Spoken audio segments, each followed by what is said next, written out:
Hi there. And once again, we're talking about Texas. So, the first place that we stayed at was in Killeen. It was in a little tiny apartment building. And it was just my husband and my 6 months old. Well, by that time he was about 8 months old. Could have been 9 months old. Me. I know he was under a year. Let's put it that way. And the apartment building that we lived in was fairly close to a helicopter landing station. Now, I'm not used to tornadoes, so when there was a tornado warning, it caught me a little bit off guard, because they said first I have to hide in a doorway or find a bathtub. And I'm thinking, now which one is it? Doorway or bathtub? Well, I settled for the bathtub. So the tornado came, it was frightening. I mean, I've never heard such racket in my entire life, and then the absolute stillness when it passes right over you and then racket again is it's something that I don't want to hear ever again. So after the tornado had passed, I managed to open up the door. Our house was fine. It was made out of brick. Nothing really happened. There were a couple of trees down, and a helicopter was in front of my door. Oh, which is normally reserved for cars. Not this time. No, not this time. Two things could have happened. Either somebody was parking a helicopter because he was living in the same building as we were. Or else he's going to put his helicopter. That's what I'm saying. Yeah. Or, considering the fact that the helicopter was slightly on its side dented, it might have actually come from the helicopter. What are you looking at? I'm noticing that it's shaking a little. It's because of the dog. Oh, That's all. okay then. That the tornado might have picked up the helicopter and just tossed it wherever it wanted it. So after that little surprise, I didn't really want to stay there anymore. So we moved from Killeen to the town of Harker Heights. Now, in order to get there in the 80s, it was country driving. You had to drive down that long, somewhat desolate road, and I call it desolate because, like I said, I'm from a big city, so I'm not used to seeing goats or those weird animals. What are they called? Armadillos. They are about the dumbest things ever. Whoa. Who the hell rolls himself into a ball when a car comes? Millipedes? Or, no, not millipedes, those little tiny rolly bugs. And armadillos. And armadillos. And armadillos, apparently. yeah. But needless to say, they rarely won against the car.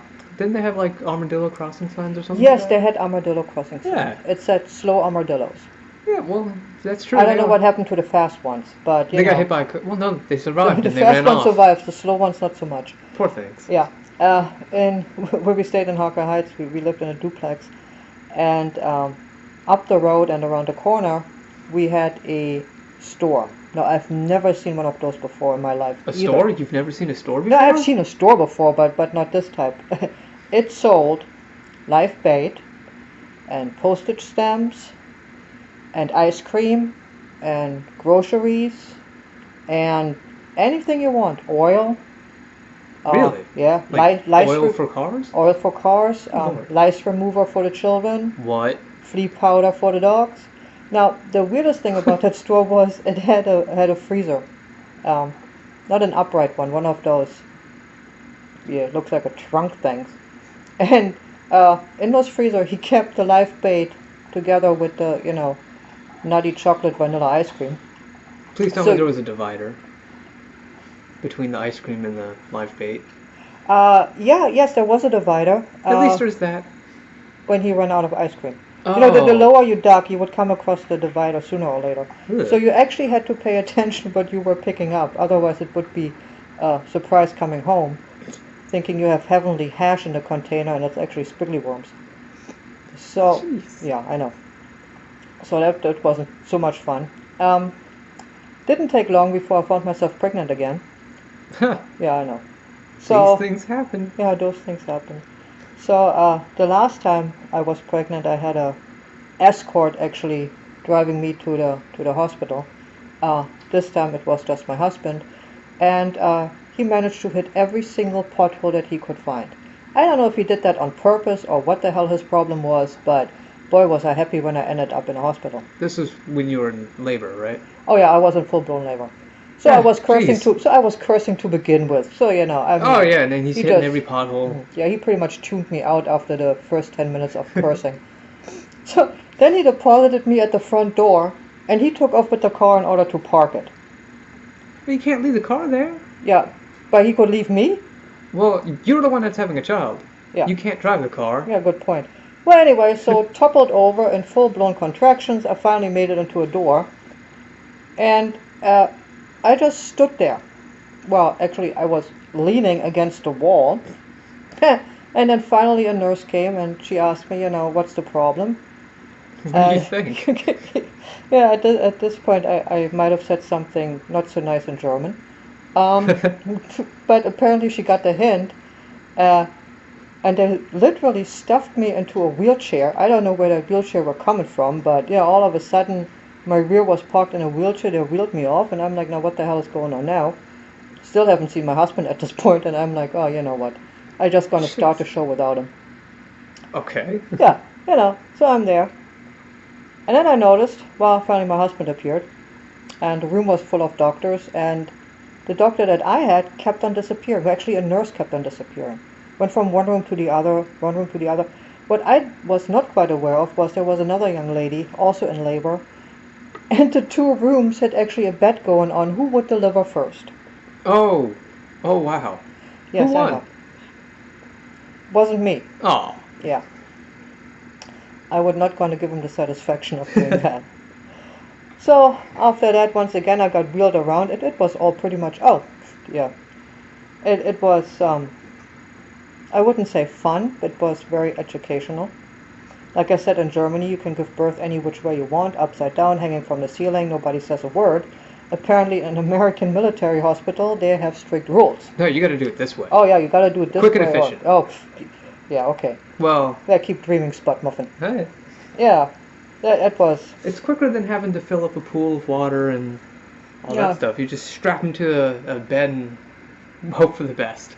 Pretty much. Have a person catch I the got thing. really pissed off at the stupid nurse who kept telling me to breathe. Just for that moment, I was kind of like, no, I'm not going to. So she kind of looked You needed to be reminded. Yeah. In case you forgot. I needed to be reminded to breathe. I never got that. Yeah, so I got wheeled back into my room or something. It was all very chaotic. So then after a while, I really had the urge to smoke. Right after delivering a child. Well, yeah, I don't know, 6-7 hours later. Oh, the 80s. Yeah, I'm telling you. So, the child wasn't wheeled in yet. So I asked the nice nurse, how do I get to the outside? Because even I knew that it was not allowed to smoke inside the hospital. And she said something about following a line. Now, to this day, I swear to God, she said, follow the red line. Now, I looked on the ground, and there was a blue one, a green one, a yellow one, and a red one. Okay. My God, that sounds simple. So I had my ciggies in my pocket, and off I went, following the bloody red line. Well, it turned out that particular red line didn't go to the outside at all. It went actually downstairs, and I was face to face with the morgue. I don't know if that was a hint or something, but I was like, oh, it's a sign. That's a sign. Just go ahead and smoke. Who's going to complain? Yeah, right? I was like, oh, God, all these jokers around here. So I pretty much gave up smoking at that point. For those few hours I was allowed to stay in the hospital. Military hospitals, they kicked you out rather, Really? Oh, wow. Yeah, rather quickly. Oh, Here's your baby and Godspeed. Oh, the weirdest thing ever, they actually tried to make me to sit through a class. Yeah, I'm not kidding. What does a baby need to survive? Food. Yeah. Shelter. Yeah, I told the lady, I said, do I really have to sit through that? You've had one before. Yeah, I know. And she's like, oh no, it's mandatory. And I'm thinking, now what kind of morons give birth here? Apparently, do they really think I'm going to cut up a steak and shove it down my infant's throat? Some people might. Oh, holy crap on a stick. So I sat there absolutely It's good for me. It's good for the baby. There was actually one girl who took notes. Really? Yeah. And I'm thinking, well... First-time mother? Extremely first-time mother? Well, I mean, there's only one kind of one time. I was like, oh, maybe this class is not such a bad idea after all. But yeah, Don't give your baby boiling milk. That's supposed to? Well, no, you're not really supposed to do that. Oh, gosh darn. I wish somebody would have told me that. It's supposed to be like body temperature, I think. I was very confused when I put the diaper on for the first time. Kid couldn't breathe. Ha! No. Oh no! No, of course not. No, no, no, no, no, no. But before anybody says anything, I know the right way to do it. Yes. So, Excuse me. so by that time, then we were 4 people and a cat named Batman. And yeah, we stayed in Texas for quite some time. We had a church barbecue to go to, which was okay. Now in Europe, we eat our food with a fork and a knife, regardless if it is chicken or pizza or what the heck it is. Okay, you always have utensils with you. So this is my first church barbecue, and I was totally surprised that people were eating with their fingers. Yeah, that's how you're supposed to do it. Messier the better. Just dig There your is hands right in there. There is messy and then there is messy. But let's put it this way. You have church clothes on, which is very, very nice. And then you have your relaxed clothes, which is very, very nice. Why people were eating messy barbecue ribs in their church clothes, with gravity being very, very strong that day, beat the living crap out of me. That doesn't make sense. No! I mean, mean, holy mackerel, honestly. You want to, or just change or put on something. You don't want to get... Everybody had stains on them. And it wasn't even windy that day. Oh, no. So that was new to me, too.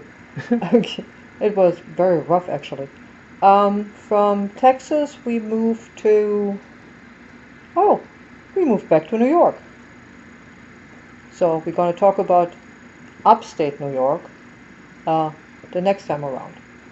Until then, have a good one.